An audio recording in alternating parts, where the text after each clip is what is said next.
Curso CA, aula 13, filtro passa-baixas. O filtro passa-baixas é essencialmente um circuito RC série, somente que agora a tensão de saída é obtida em cima do capacitor. A análise é muito parecida com a já feita no filtro passa-altas.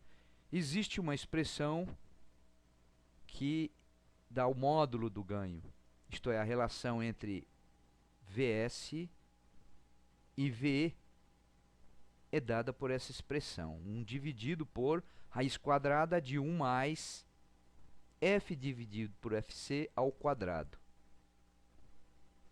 Observe que no filtro passa-altas era Fc dividido por F. A tensão, portanto, ou em decibéis, é 20 vezes o logaritmo desta relação. Também nós temos uma expressão que dá a fase do ganho, isto é, a defasagem entre a tensão de saída e a tensão de entrada depende da frequência do sinal de entrada. Por exemplo, se a frequência do sinal de entrada for igual à frequência de corte, então nesse caso a defasagem é de 45 graus. O gráfico do ganho. Vamos analisar o comportamento do ganho em função da frequência. Por exemplo, se o sinal de entrada tem frequência zero ou tende para zero, então a relação F dividido por Fc vai tender para zero. Portanto, o ganho tende para 1. Em outras palavras, se a entrada é uma tensão contínua, quando o capacitor se carrega, a tensão de saída vai ser igual à tensão de entrada. Isto é, o capacitor se carrega com o valor da tensão de entrada. Então, o ganho é 1. Se, por outro lado, a frequência do sinal de entrada for muito maior que a frequência de corte, o que vai acontecer? A reatância do capacitor diminui muito e, consequentemente, a tensão de saída diminui e, portanto, o ganho diminui. Exatamente quando a frequência do sinal for 10 vezes a frequência de corte, substituindo na expressão, resultará num ganho de 0,1 aproximadamente, ou menos 20 dB. Se F for 100 vezes Fc, novamente, vai resultar um ganho de 0,01 ou menos 40 dB.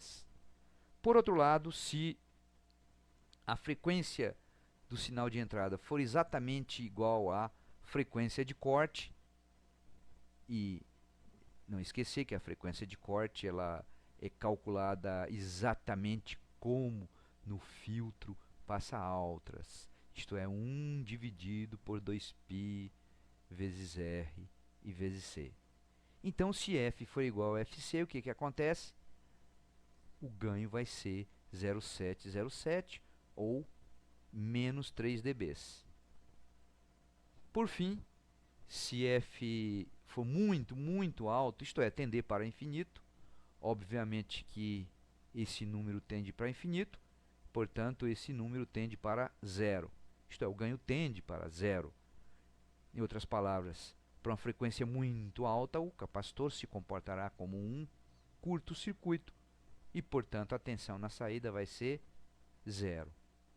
Colocando no gráfico essas condições, se representarmos no gráfico relação Vs-VE, nós teremos um gráfico onde, para a frequência próximo de zero, o ganho é aproximadamente 1, ou é 1.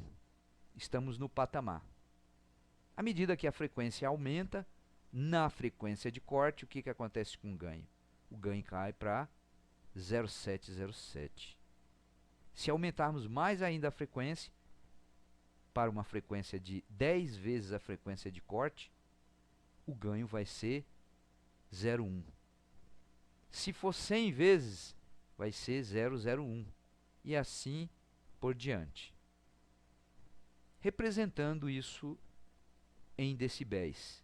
Então, nós temos aqui o gráfico que mostra o ganho em decibéis em função da frequência. Então, se a frequência é próxima de zero, muito abaixo da frequência de corte, o ganho é aproximadamente 1 no gráfico de cima ou 0 dB no de baixo. Na frequência de corte, quando F for igual a FC, o ganho cai para 3 dB. Não esqueça, tem a ver com audição. Qualquer variação de som menor que 3 dB, o ser humano não consegue distinguir. Somente quando a variação for maior que 3 dB. Se a frequência for 10 vezes FC, o que acontece com o ganho? Vale aproximadamente menos 20 dB. Para uma frequência 100 vezes a frequência de corte, o ganho vai valer quanto? Menos 40 dB. Então, esse é o filtro passa altas ou passa baixas. Passa altas a gente viu na aula passada. Por quê? Porque ele vai deixar passar somente sinais com frequência abaixo da frequência de corte. Todos os sinais acima da frequência de corte vão ser atenuados. E essa atenuação é tanto maior quanto maior for a frequência do sinal em relação à frequência de corte. Então, por hoje, terminamos. Na próxima aula, vamos analisar em detalhes um filtro passa baixa. Até lá, portanto.